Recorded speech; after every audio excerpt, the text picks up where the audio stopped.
గారు ఈ పోర్టులకు కానీ ఫిషింగ్ హార్బర్లకు కానీ శ్రీకారం చుడితే ఈరోజు చంద్రబాబు నాయుడు వచ్చిన తర్వాత వాటన్నిటిని ఒక్కొక్కటిగా ప్రైవేటు పరం చేసి సొమ్ము చేసుకోవాలనేటువంటి ఆలోచన చేసి తన స్వలాభం తన స్వార్థ ప్రయోజనాల కోసం ఆలోచన చేస్తున్నాడు తప్ప రాష్ట్ర ప్రజల ప్రయోజనాన్ని రాష్ట్ర ప్రజల ఆస్తుల్ని ఈరోజు పప్పు బెల్లాలు పంచినట్టుగా పనిచేసి చేతులు దులుపుకునేటువంటి పరిస్థితి ఏర్పడింది. అందుకనే ఈరోజు ఏదైతే ఒక బృహత్తరమైనటువంటి లక్ష్యంతో తీర ప్రాంతాల అభివృద్ధి ఉండాలా, దానితో పాటు మత్స్యకారులకు అండగా నిలవాలనేటువంటి లక్ష్యంతో జగన్మోహన్ రెడ్డి గారు ఆ రోజు ఈ పోర్టులకు సంబంధించినటువంటి శ్రీకారం చుడితే చంద్రబాబు నాయుడు ఇప్పుడు దాన్ని స్వాహా చేయడానికి ఆ విధానాన్ని మొత్తం సర్వనాశనం చేస్తూ ఈరోజు ఒక పక్క ప్రజల్లో తీవ్రమైనటువంటి వ్యతిరేకత వ్యక్తమవుతున్నా సరే వాటిని ఏమీ పట్టించుకోకుండా తన దారిని తాను ముందుకెళ్లాలనేటువంటి నిర్ణయం తీసుకోవడం ఈ సర్కారు బరితెరుగింపుకి ఇది పరాకాష్ఠగా భావించాల్సినటువంటి పరిస్థితి ఏర్పడింది. అందుకని చెప్తున్నాం, వైఎస్ఆర్ కాంగ్రెస్ పార్టీ ప్రభుత్వంలో దాదాపు 60% పనులు పూర్తయినటువంటి రామాయపట్నం పోర్టులను పక్కన పెట్టి చంద్రబాబు నాయుడు ప్రభుత్వం ఈరోజు ఏకంగా ప్రైవేటీకరణ చేయాలనేటువంటి ఆలోచన చేయడం వెనక మీకు ఉన్నటువంటి ఉద్దేశం ఏమిటనేటువంటిది ఈరోజు స్పష్టంగా చెప్పాల్సినటువంటి అవసరం ఉంది. ఎందుకంటే ప్రజల్లో ప్రజలకు సంబంధించినటువంటి ఆస్తుల్ని ఈ ప్రభుత్వం ఇష్టారీతిగా వ్యవహరిస్తుంది, ఇష్టారీతిగా అమ్మేస్తుంది అనేటువంటి చర్చ ఈరోజు జరుగుతున్నటువంటి నేపథ్యంలోనే ఈరోజు చంద్రబాబు నాయుడు మరలా ఈ రామాయపట్నం పోర్టును కూడా ఈరోజు DBFOT కింద దాన్ని కూడా విధానం కింద దాన్ని ప్రైవేటీకరణగా ప్రైవేటు వ్యక్తులకు కట్టబెట్టడానికి ఒక ఆలోచన చేశాడు. మనం చూసాం మెడికల్ కాలేజీ విషయంలో చంద్రబాబు నాయుడు ఏ విధంగా ప్రయత్నం చేశాడో.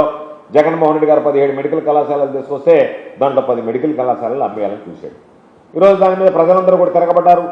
స్వపార్టీ తనకు సంబంధించినటువంటి పార్టీ కూటమి ప్రభుత్వంలో భాగస్వామ్యుల పార్టీ అనేటువంటి సానుభూతి పరులు నాయకులు కూడా ఆ విధానాన్ని వ్యతిరేకించారు. అయినా సరే చంద్రబాబు నాయుడు నేను ముందుకు పోతానని మొండిగా ఏ విధంగా అయితే వ్యవహరిస్తున్నాడు ఈరోజు ఇంకొక అడుగు పక్కకేసి ఆ రోజు ఏదైతే మెడికల్ కాలేజీ ప్రైవేటీకరణ చేశాడో అదేవిధంగా ఈరోజు వీటికి సంబంధించినటువంటి ఈ పోర్టును కూడా ప్రైవేటీకరణ చేయడానికి ఒక్కొక్కటిగా ఈరోజు ఎంపిక చేసినట్టుగా మనకు అర్థమవుతుంది.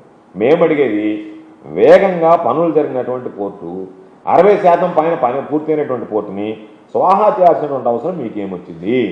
కాబట్టి దాని గురించి ఆలోచన చేయకుండా మరింతగా ఈరోజు 1000 కిలోమీటర్లకు సంబంధించినటువంటి తీర ప్రాంతం బ్లూ ఎకానమీని మనం అభివృద్ధి చేసుకునేందుకు అవకాశం ఉంది. చంద్రబాబు నాయుడు నేను సంపద పెంచుతానని చెప్పి అనేక సందర్భాలు మాట్లాడినటువంటి చంద్రబాబు ఈరోజు అక్కడ పోర్టులు కానీ ఫిషింగ్ హార్బర్లు కానీ తర్వాత అక్కడికి సంబంధించినటువంటి సముద్ర ఆధారిత పరిశ్రమలు ఏదన్నా వచ్చినా సరే వాటన్నిటికీ అవకాశం ఉన్నటువంటి నేపథ్యంలో ఈరోజు చంద్రబాబు నాయుడు ఏకంగా వాటిని స్వాహా చేయడం అనేటువంటిది దుర్మార్గం.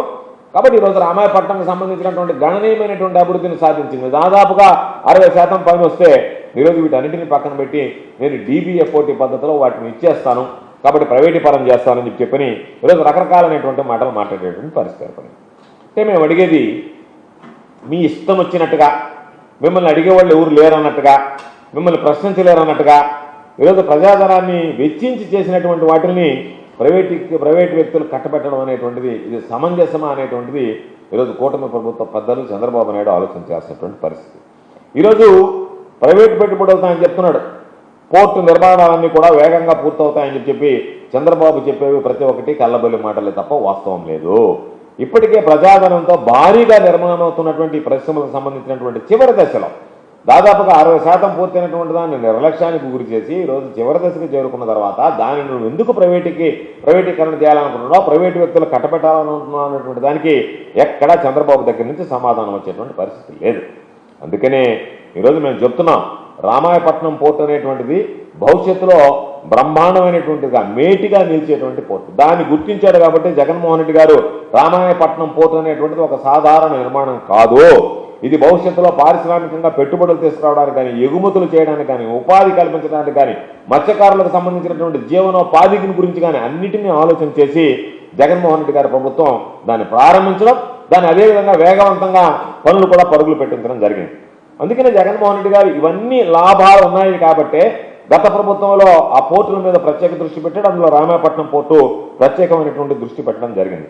కాబట్టి ప్రాజెక్టు పూర్తి కాకముందే ప్రభుత్వ రంగం నుంచి ప్రైవేట్ రంగానికి దీన్ని మళ్లించాలనేటువంటి కుట్రలో చంద్రబాబు నాయుడు చేయడం అనేటువంటిది ఇది ప్రజల్లో కూడా తీవ్ర ఆందోళన కలిగించేటువంటి విషయం. కాబట్టి మీకు ఈరోజు ఒక మాట చెప్పండి, మేము సొంతంగా అభివృద్ధి చేసేటువంటి సత్తా మాకు లేదని చెప్పదలుచుకున్నారా? మీరు ఈరోజు ప్రభుత్వం నిజంగా అభివృద్ధి చేయాలనుకుంటే గత ప్రభుత్వంలో దానికి సంబంధించినటువంటి నిధులు సమకూర్చారు, ప్రభుత్వం ఇవ్వాల్సినటువంటి ఈక్విటీ ఇచ్చింది, పవర్ ఫైనాన్స్ కార్పొరేషన్ ద్వారా మీకు రుణాలకు సంబంధించినటువంటి ఏర్పాటు జరిగింది. ఇంత జరిగినా దాన్ని పూర్తి చేయాల్సినటువంటి పరిస్థితిలో పూర్తి చేయకుండా అన్నీ మీ చేతిలో ఉన్నా దీన్ని ఏదో ఒక విధంగా ప్రైవేటీకరణ చేయాలనేటువంటి మీ వెనక ఉన్నటువంటి దురుద్దేశం ఒకటి మీరు దోచుకోవాలనేటువంటి ఆలోచన, రెండవది జగన్మోహన్ రెడ్డి గారికి మంచి పేరు రాకూడదనేటువంటి కుట్ర.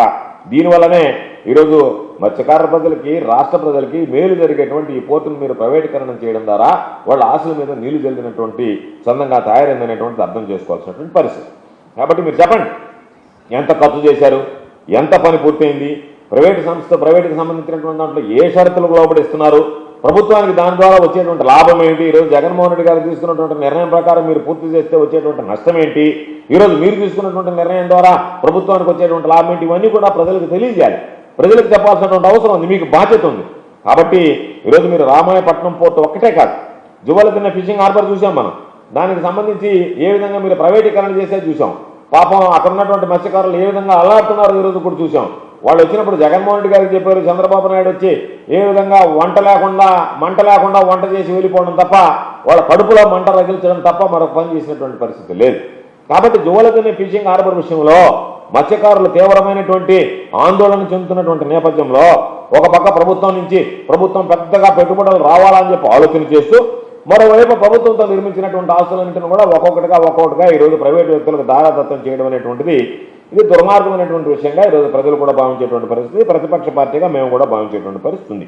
కాబట్టి ఈరోజు దీన్ని ఎందుకు మీరు ప్రైవేటు వ్యక్తుల చేతుల్లో చెబుతున్నారు అంటే, ప్రభుత్వం ఇతిమిద్దంగా సమాధానం చెప్పేటువంటి పరిస్థితి లేదు. ఏమాత్రం స్పష్టత ఇవ్వకుండా ఎంత మేర ఈరోజు దీనికి సంబంధించినటువంటి దాంట్లో అభివృద్ధి, ఉద్యోగాలు, సంపద సృష్టి, వీటికి సంబంధించి ఏమీ మాట్లాడకుండా అందిన కాడికి దోచుకోవడమే పరమావధిగా ఈరోజు ప్రభుత్వం వ్యవహరిస్తుంది. ప్రభుత్వం తీరు ఆ విధంగా ఉంది.